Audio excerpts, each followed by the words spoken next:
وأصحابه أجمعين. أما بعد فإن أحسن الحديث كتاب الله وخير الهدي هدي محمد صلى الله عليه وسلم وشر الأمور محدثاتها وكل محدثة بدعة وكل بدعة ضلالة وكل ضلالة في النار. أستغفر الله الذي لا إله إلا هو الحي القيوم وأتوب إليه. أستغفر الله الذي لا إله إلا هو الحي القيوم وأتوب إليه. أستغفر الله الذي لا إله إلا هو الحي القيوم وأتوب إليه. رب اشرح لي صدري ويسر لي أمري واحلل عقدة من لساني يفقهوا قولي. رب زدني علما رب زدني علما وارزقني فهما. سبحانك لا علم لنا إلا ما علمتنا إنك أنت العليم الحكيم. أعوذ بالله السميع العليم من الشيطان الرجيم. بسم الله الرحمن الرحيم. إن تمسسكم حسنة تسؤهم وإن تصبكم سيئة يفرحوا بها وإن تصبروا وتتقوا لا يضركم كيدهم شيئا إن الله بما يعملون محيط. وإذ غدوت من أهلك تبوئ المؤمنين مقاعد للقتال والله سميع عليم.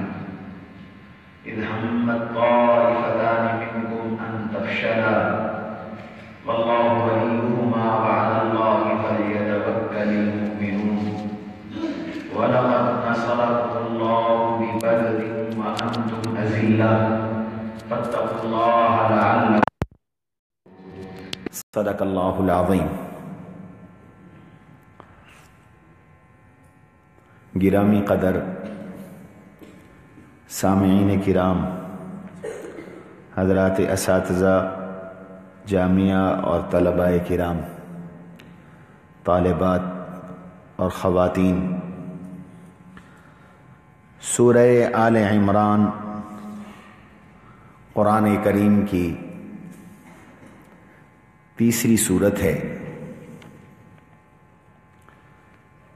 اس سورت کی آیت نمبر 120، 121، 122 اور 123 آپ حضرات کے سامنے تلاوت کی ہے.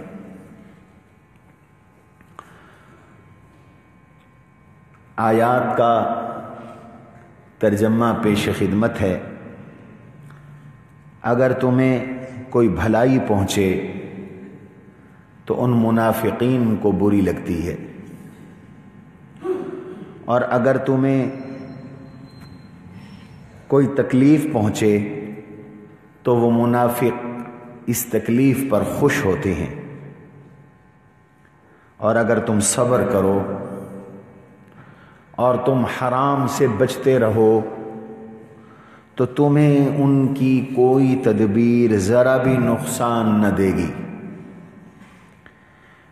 بلا شبہ جو کچھ وہ کرتے ہیں اللہ اس کو گھیرے ہوئے ہیں، اللہ اس کو اپنے علم میں لیے ہوئے ہیں. اور اس وقت کو یاد کیجئے جب آپ اپنے گھر سے چلے تھے، مومنین کو قتال کی جگہوں پہ بھی ٹھکانہ دیتے ہوئے، اور اللہ سننے والے ہیں تمہاری باتوں کو، جاننے والے ہیں تمہارے حالات کو. اس وقت کو بھی یاد کیجئے جب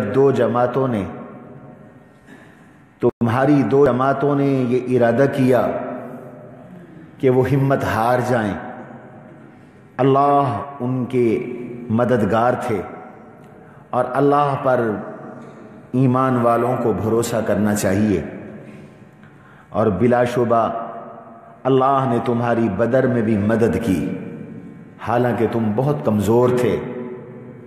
سو اللہ سے ڈرا کرو تاکہ تم شکر کرو.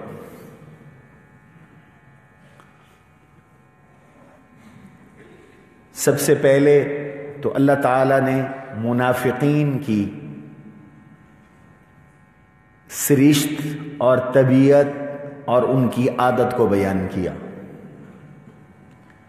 دشمنان دین، مخالفین اسلام، اسلام کے حاسد اور اسلام کے دشمن، اسلام کی ترقی سے، اسلام کی عظمت سے، اسلام کی شان و شوکت سے اور اسلام کی بڑائی سے، دین کے استحکام اور مضبوطی سے بڑے پریشان ہوتے، اور اسلام اور اہل اسلام پر مشکلات اور مصائب اور تکلیفوں اور مسائل کے آنے پر وہ بڑے خوش ہوتے، گویا کہ تمہارا دشمن بڑا مکار ہے، وہ تمہاری تکلیفوں پر خوش ہے اور تمہاری راحتوں پر بڑا نالاں ہے، بڑا پریشان سا رہتا ہے، اسے تمہاری اچھائیاں نہیں بھاتی، تمہاری تکلیفیں اسے بہت اچھی لگتی۔ یہ اللہ کے نبی صلی اللہ علیہ وسلم کے زمانے سے لے کر اب تک ہمارا مشاہدہ۔ اسلام کے دشمن، دین کے دشمن اسلام کی ترقی کو دیکھ کر جل بھن جاتے، اسلام کی شان و شوکت پر چیں بجبیں ہوتے، انہیں بڑی تکلیف ہوتی ہے کہ اسلام کیوں پھیل رہا ہے، اسلام کیوں بڑھ رہا ہے، مسلمانوں کو عزت کیوں مل رہی ہے، مسلمانوں کو فتح کیوں نصیب ہو رہی ہے، مسلمانوں کو شان و شوکت کیوں مل رہی ہے۔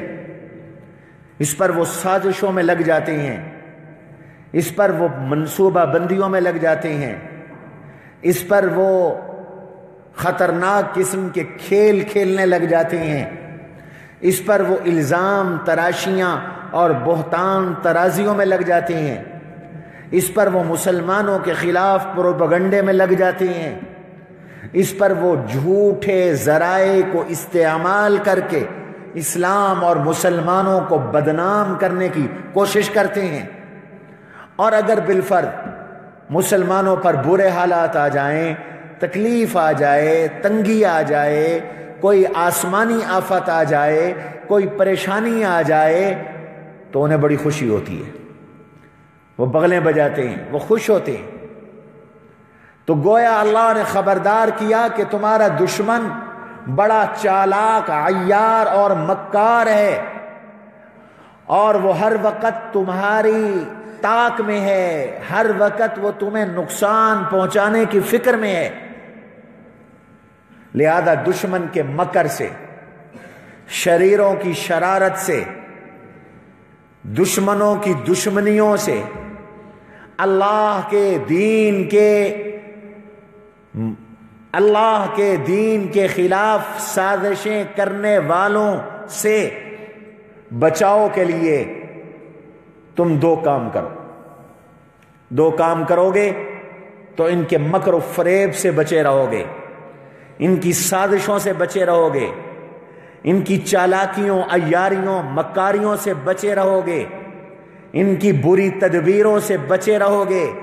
اور کون بچائے گا تمہیں؟ تمہارا اللہ بچائے گا، تمہارا اللہ تمہاری حفاظت کرے گا، تمہارا اللہ تمہیں ہر لحاظ سے مضبوط کرے گا، محفوظ کرے گا، بشرطے کہ دو کام کر لو۔ یہ دو کام تمہیں کرنے پڑیں گے۔ اگر مسلمان ان دو کاموں پر آ جائیں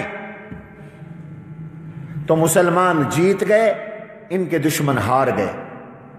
اور اگر مسلمانوں نے یہ دو کام نہ کیے تو ان کے دشمن ان پر غالب رہیں گے اور مسلمان پریشان رہیں گے۔ دو کام تم کرو، مقابلے میں جتنی بڑی طاقت ہے، تمہارے مقابلے کے اندر جتنی بڑی قوت ہے، تمہارے مقابلے میں چاہے جتنے زیادہ وسائل ہیں، تمہارے مقابلے میں جتنی زیادہ فوجیں ہیں، تمہارے مقابلے کے اندر جتنے زیادہ اسباب ہیں، تمہارے مقابل کے اندر جتنے زیادہ دولت کے انبار ہیں سب ناکام ہو جائیں گے، سب فیل ہو جائیں گے۔ اللہ نے بطور تاکید کے دو کام کرنے کا حکم دیا جو کلید کامیابی ہیں، جو کلید فتح ہیں، جو کامیابی کی چابی ہیں، جو عزت اور شان و شوکت کی چابی ہیں۔ یہ دو کام اگر مسلمان آج بھی کر لیں تو مسلمانوں کی ذلت عزت میں بدل جائے گی، شکست فتح میں بدل جائے گی، ان کے خلاف ہونے والے اقدامات سب مٹی میں مل جائیں گے۔ پورے عالم میں اللہ آپ کو عزتیں عطا کریں گے، اللہ آپ کو رعب عطا کریں گے، شان اور شوکت عطا کریں گے۔ وہ دو کام اگر مسلمان کر لیں جو اللہ نے اس آیت میں بیان فرمائے، اور وہ دو کام کیا ہیں؟ بلا ان تصبروا وتتقوا، کہیں یوں فرمایا اور کہیں یوں فرمایا وَإِن تَصْبِرُوا وَتَتَّقُوا لَا يَضُرُّكُمْ كَيْدُهُمْ شَيْئًا۔ اگر تم دو کام کر لو تو تمہیں دشمن کا مکر و فریب نقصان نہیں پہنچا سکے گا، دشمن کا مکر و فریب تمہیں ناکام نہیں کر سکے گا۔ دشمن کے مکر و فریب میں ہر طرح کا مکر شامل ہے۔ آج کے اس دور میں دشمن کا مکر میڈیا ہے، صہیونی سازشیں ہیں،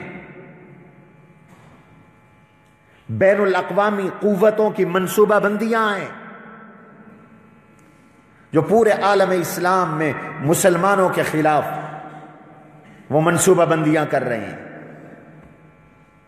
آج برما میں مسلمانوں کی کیا حالت ہے؟ وہاں حالت یہ ہے کہ سر عام سر بازار ہاتھ پاؤں باندھ کر کے مسلمانوں کو قتل کیا جا رہا ہے، ذبح کیا جا رہا ہے، زندہ جلایا جا رہا ہے۔ جرم کیا ہے؟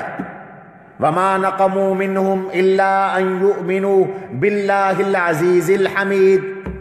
ان کا ایک جرم ہے کہ وہ اللہ پر ایمان لائے، اور ان کا کوئی جرم نہیں۔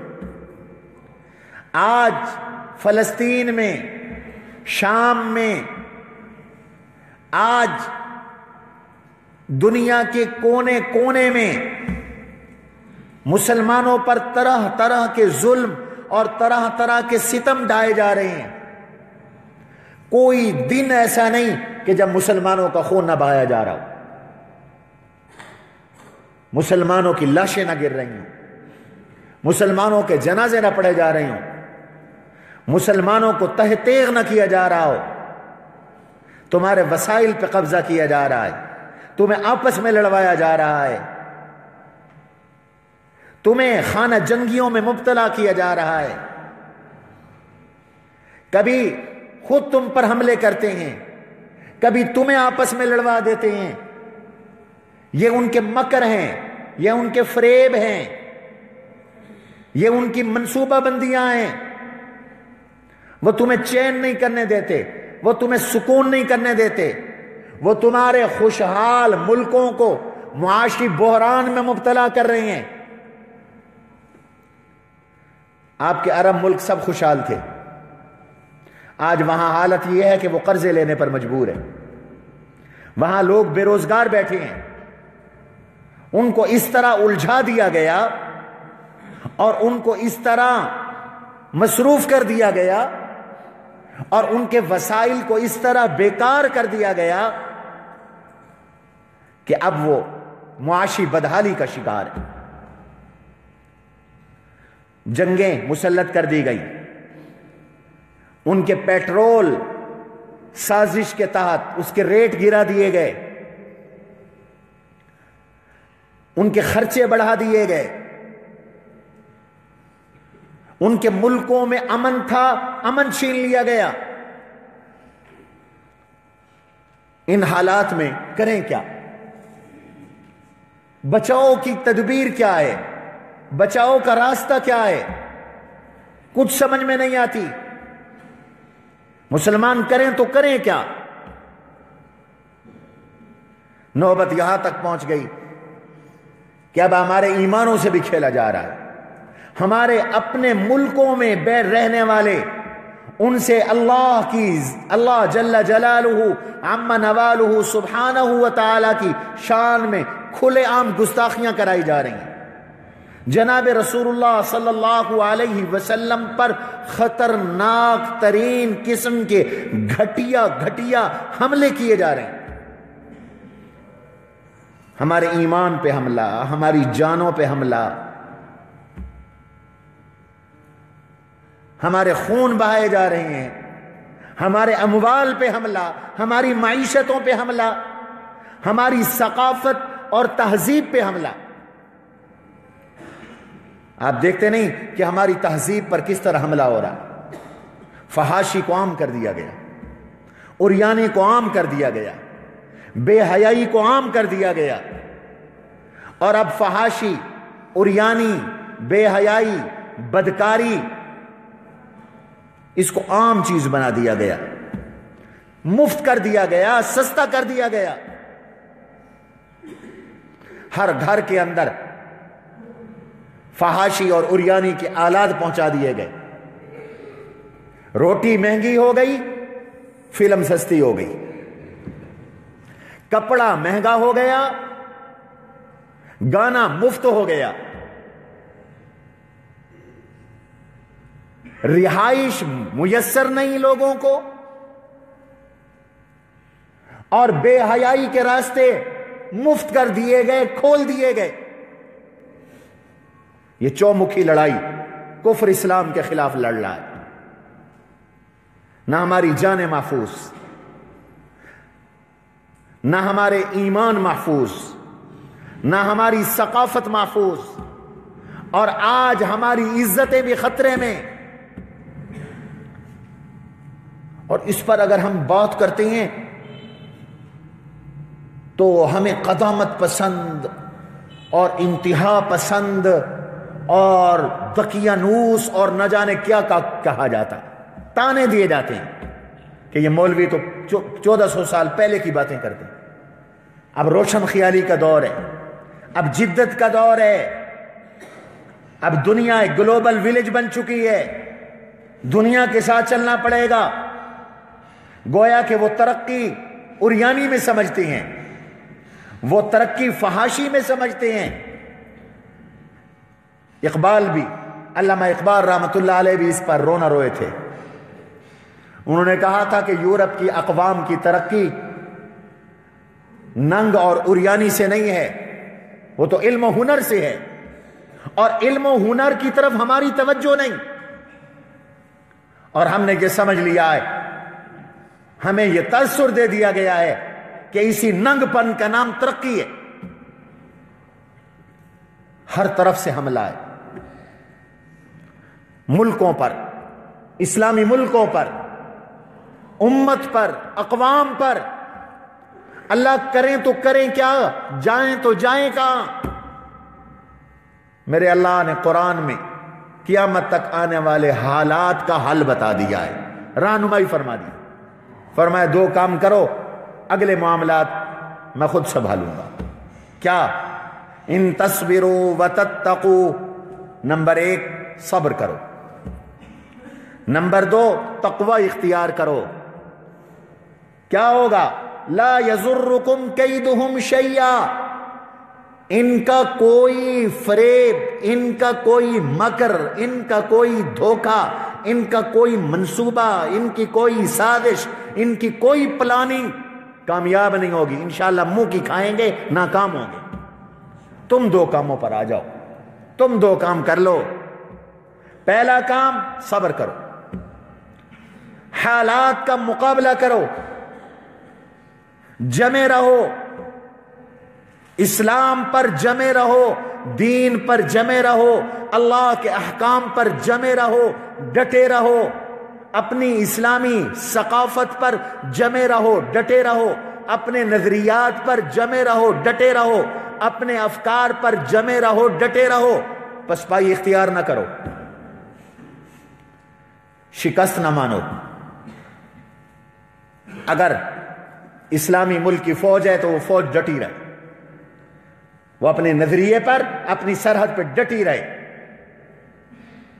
اگر اسلامی ملک کے باسی ہیں تو اپنے ایمان اور اسلام پر ڈٹے رہیں، حکمران ہے تو وہ اپنے دین پر ڈٹے رہیں، ان کے پریشر میں آ کر دین سے دستبردار نہ ہوں، ان کے پریشر میں آ کر، ان کے دباؤ میں آ کر اسلامی احکام سے انحراف نہ کریں، ان کے دباؤ میں آ کر ان کے ساتھ سودے بازی نہ کریں، اور مسلمان ان کے دباؤ میں آ کر اپنی شکل سے دستبردار نہ ہوں، اپنی صورت سے دستبردار نہ ہوں، اپنے اعمال سے دستبردار نہ ہوں، اپنے عقائد کو نہ چھوڑیں، اپنے نیک اور خوبصورت لباس کو نہ چھوڑیں، اپنے خوبصورت اعمال کو نہ چھوڑیں، اپنی مسجدوں، اپنے مدرسوں، اپنی تلاوت، اپنی ریاضت، اپنی نماز، اپنا روزہ، اپنا رزق حلال وہ ترک نہ کریں، حرام پر نہ جائیں، جمے رہیں، جمے رہو، ہٹو نہ۔ آج یلغار ہے، اس یلغار میں پیچھے نہ ہٹو، جم جاؤ، لوگوں کے طعنوں کی پرواہ نہ کرو، لوگوں کی الزام تراشیوں کی پرواہ نہ کرو، لوگ تمہارا مذاق اڑائیں گے، اڑانے دو، وقت کی بات ہے، آج یہ تمہارا مذاق اڑا رہی ہیں، کل انشاءاللہ ایک وقت آئے گا تم ان کا مذاق اڑاؤ گے۔ قرآن کہتا ہے اليوم الذین آمنوا من الکفار یضحکون علی الارائک ینظرون، کل قیامت کا دن ہوگا، یہ ایمان والے ان کفار کا مذاق اڑائیں گے، تختوں پر، مسہریوں پر سہارا لگائے ہوئے ان کو دوزخ میں جلتا دیکھ رہے ہوں گے، اور یہ دنیا کے ان کے اعمال کا بدلہ ہوگا، مکافات عمل ہوگا، جو کچھ انہوں نے دنیا میں کیا، قرآن اور ایمان والوں کا مذاق اڑایا، آج ان کا مذاق اڑایا جا رہا ہے۔ ان تصبروا، صبر کرو۔ صبر کی 3 قسمیں مفسرین نے لکھی ہیں، صبر علی الطاعات، تمام اچھائیوں پر جمے رہو، اچھائیوں کو چھوڑو نہیں۔ آج ہم اچھائیوں کو چھوڑ دیتے ہیں، ہم نے دشمنان اسلام کے خوشیوں کو دیکھا تو اپنی خوشی کے طریقے سے دستبردار ہو گئے اور غیر اسلامی طریقے پہ خوشی شروع کر دی۔ ہم نے ان کے بزنس و کاروبار کو دیکھا تو اپنے اسلامی طریقے کو چھوڑ کر سودی کاروبار شروع کر دیا۔ ہم نے ان کی ثقافت کو دیکھا اور ان کی ثقافت کی یلغار کو دیکھا تو اپنی ثقافت کو چھوڑ دیا، ان کے لباس کو دیکھا تو اپنے لباس کو چھوڑ دیا، ان کے طور و طریقے کو دیکھا تو اپنے طور و طریقے کو چھوڑ دیا۔ نہ، تم طاعات پر جمے رہو، نیکیوں پر جمے رہو، احکام پر جمے رہو، اچھے عقائد پر جمے رہو، اچھے نظریات پر جمے رہو، تم اسلامی تہذیب پر جمے رہو، اسلامی تمدن پہ جمے رہو، اسلامی اقدار پہ جمے رہو۔ صبر عن المعاصی، دوسرا درجہ ہے، ہر قسم کے گناہوں سے رکے رہو، بریک لگی رہے تمہیں، تمہارے اور گناہوں کے درمیان، تمہارے اور کفر کے درمیان، تمہارے اور شرک کے درمیان، تمہارے اور حرام کے درمیان، تمہارے اور معاصی کے درمیان ایمان کی دیوار ہر وقت موجود رہے۔ اس دیوار سے آگے نہ آنکھ جائے، نہ وہاں کی آواز آپ کے کانوں تک آئے، نہ وہاں کے اثرات آپ کے جسموں تک آئیں۔ گناہوں سے رکے رہو، معاصی سے رکے رہو۔ اور تیسری، صبر علی المصائب، اگر نیکی پہ جمنے میں اور گناہوں سے بچنے میں تکلیفیں آئیں تو خندہ پیشانی سے قبول کرو، برداشت کرو۔ اب اگر کوئی تکلیف آتی ہے تو یہ سمجھو کہ میں تو حضور صلی اللہ علیہ وسلم کی سنت پر عمل کر رہا ہوں، حضور کو بھی تکلیفیں آئیں، میں تو صحابہ کی سنت پہ عمل کر رہا ہوں، صحابہ کو بھی تکلیفیں آئیں۔ مجھے یاد آ رہا ہے ہمارے حضرت شیخ الہند مولانا محمود حسن دیوبندی سارے قید و رحمت اللہ تعالی علیہ گرفتار ہو گئے۔ مالٹا کی جیل میں انہیں رکھا گیا. طائف سے، سعودی عرب سے، موجودہ سعودی عرب سے انہیں گرفتار کیا گیا. انہیں گرفتار کر کے مصر لے جایا گیا. تو حضرت نے اس پر ایک تاریخی جملہ ارشاد فرمایا. وہ جملہ بڑا عجیب جملہ ہے. فرماتے ہیں الحمدللہ بمصیبت گرفتارم نہ بمعصیت. الحمدللہ بمصیبت گرفتارم نہ بمعصیت. اللہ تیرا شکر ہے میں مصیبت کی وجہ سے گرفتار ہوں، کسی گناہ کی وجہ سے گرفتار نہیں ہوں. گناہ کر کے میں جیل نہیں آیا. جس طرح یوسف علیہ السلام نے کوئی گناہ نہیں کیا تھا، مصیبت کی وجہ سے جیل میں گئے تھے. میں نے بھی کوئی گناہ نہیں کیا. جیل میں چور بھی جاتے ہیں، ڈاکو بھی جاتے ہیں، اور جیل میں مجرم جاتے ہیں. میں مجرم بن کر جیل میں نہیں آیا، ناحق میں جیل میں ڈالا گیا ہوں. الحمدللہ بمصیبت گرفتارم نہ بمعصیت. اب اگر کوئی تکلیف آتی ہے تو یہ جو تکلیف ہے، الصبر مفتاح الفرج، یہ کشادگی کی چابی ہے. اس کے بعد پھر اللہ اس کے بعد آپ کو راحتیں، آرام، چین اور کشادگی عطا کریں گے. خندہ پیشانی سے اس تکلیف کو قبول کرو. آپ پڑھتے ہیں عربی کا وہ شعر، اذا اشتدت بک البلوى ففکر فی الم نشرح فعسر بین یسرین اذا فکرته فافرح. نور الانوار میں آپ نے پڑھا ان مع العسر یسرا ان مع العسر یسرا. معرفے کا بھی تکرار ہے، نکرے کا بھی تکرار ہے. تو معرفہ ایک مراد ہے اور نکرہ دو مراد ہیں. نکرے میں تکرار ہے. معنی یہ ہوا کہ اللہ ایک مشکل پر دو آسانیاں عطا فرماتے ہیں. جب دین کے لیے ایک مشکل کو برداشت کرو گے، جب دین کے لیے ایک تکلیف کو برداشت کرو گے، جب دین کے لیے ایک ناگواری کو برداشت کرو گے، تو اس ایک تکلیف پر، ایک عسر پر، ایک ناگواری پر، اس کے بعد اللہ تمہیں دو آسانیاں دینے والے ہیں. تبھی تمہیں ایک چھوٹی سی تکلیف دی اور اس کے بدلے میں دو بڑی آسانیاں وہ تمہیں عطا کر دیں گے. اور یہ ہمارا تجربہ ہے. الصبر مفتاح الفرج، کہ صبر کشادگی کی چابی. آج ہم مسلمانوں میں صبر چلا گیا ہر معاملے کے اندر. ہمارا فاضل فارغ ہوتا ہے تو پہلے دن سے اس کا ذہن ہوتا ہے میں راتوں رات امیر کبیر بن جاؤں، دیر نہ لگے میرا مکان بھی بن جائے، میری شادی بھی بڑی پرزور ہو اور ایسی ہو کہ ساری دنیا ولیمے میں شریک ہو، اور میرے گھر کا گزارا بھی ٹھیک ٹھاک ہونا چاہیے، اور میرے پاس گاڑی بھی ہونی چاہیے، اور میرے پاس اعلیٰ درجے کا موبائل بھی، اور فلاں بھی اور فلاں بھی.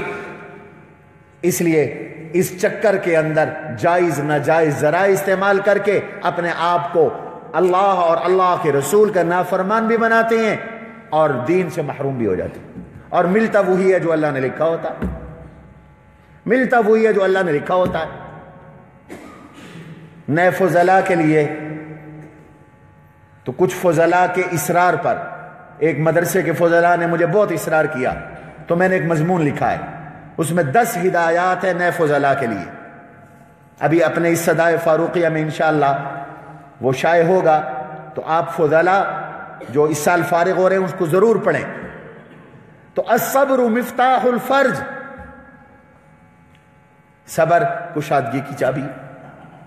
اس کے بعد انشاءاللہ کشادگی آئے گی.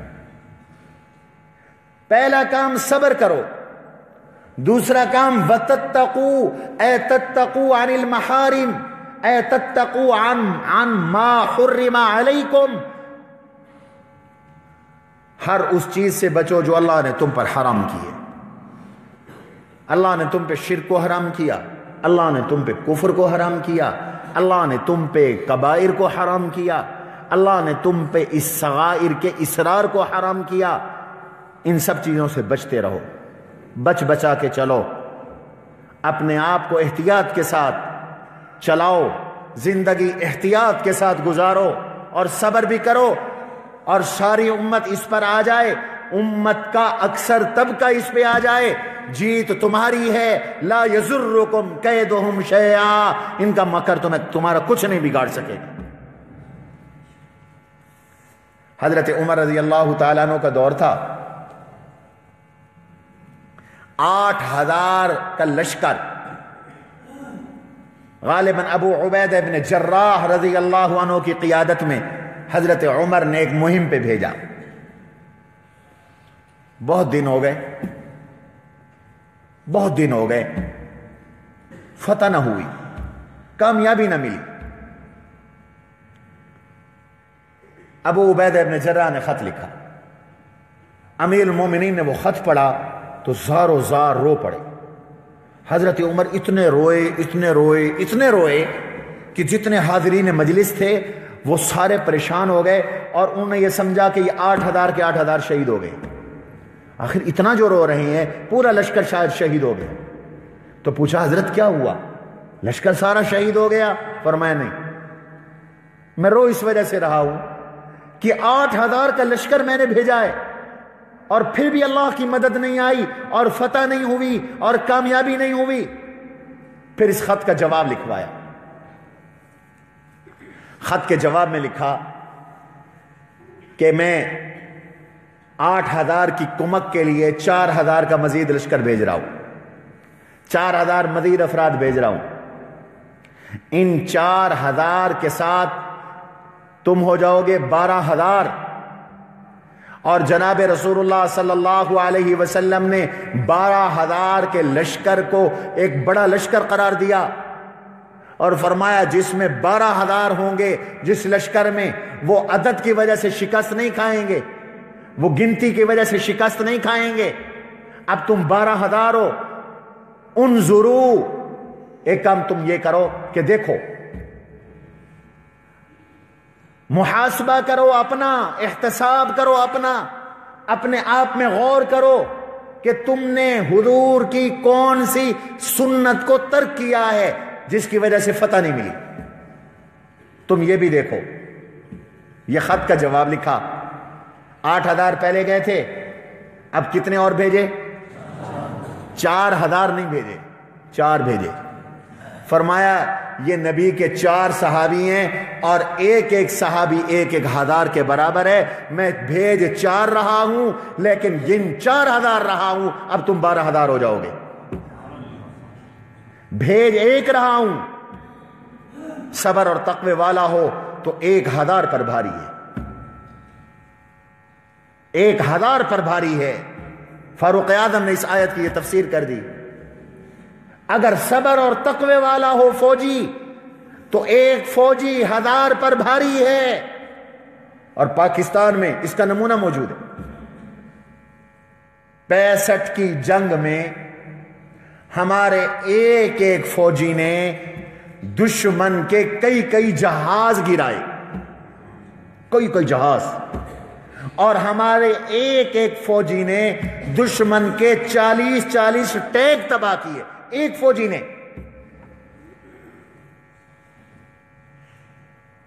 اللہ تعالی نے تو پہلے فرما دیا، صبر تھا اور تقوی تھا تو تم نے اپنی آنکھوں سے دیکھ لیا۔ چنانچہ یہ 4 صحابہ گئے، اور جب یہ 4 وہاں پہنچے اور انہوں نے اپنا محاسبہ کیا کہ ہم سے کون سی سنت چھوٹی، پھر سنت پر عمل کیا اور مل کر انہوں نے حملہ کیا تو اللہ نے فتح عطا فرما دی، کامیابی نصیب ہو گئی صبر اور تقوی کی برکت سے۔ پھر اللہ نے یہاں اس کے فوراً بعد اگلا رکوع شروع ہو جاتا ہے، سورہ آل عمران میں کا 2 نمونے دیے۔ فرمایا دیکھو یہ میں 2 نمونے تمہیں پیش کر رہا ہوں، تم نے صبر اور تقوی کا مظاہرہ کیا بدر میں، وَلَقَدْ نَصَرَكُمُ اللَّهُ بِبَدْرٍ وَأَنْتُمْ أَذِلَّةٌ، تم نے صبر کا مظاہرہ کیا، تقوی کا مظاہرہ کیا۔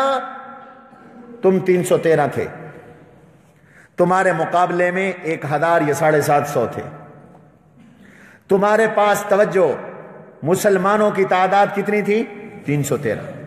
دشمن چلا تھا تقریباً 1000، میدان جنگ میں 750، پھر ان کے ہر بندے کے پاس تلوار، اور تمہارے پاس صرف 8 تلواریں، 8 تلواریں تھی کل مسلمانوں کے پاس، اور وہاں دشمن کے ہر فوجی کے پاس تلوار تھی۔ ان کے 70 اونٹ روز ذبح ہوتے تھے کھانے کے لیے، سواریوں کے اونٹ الگ تھے،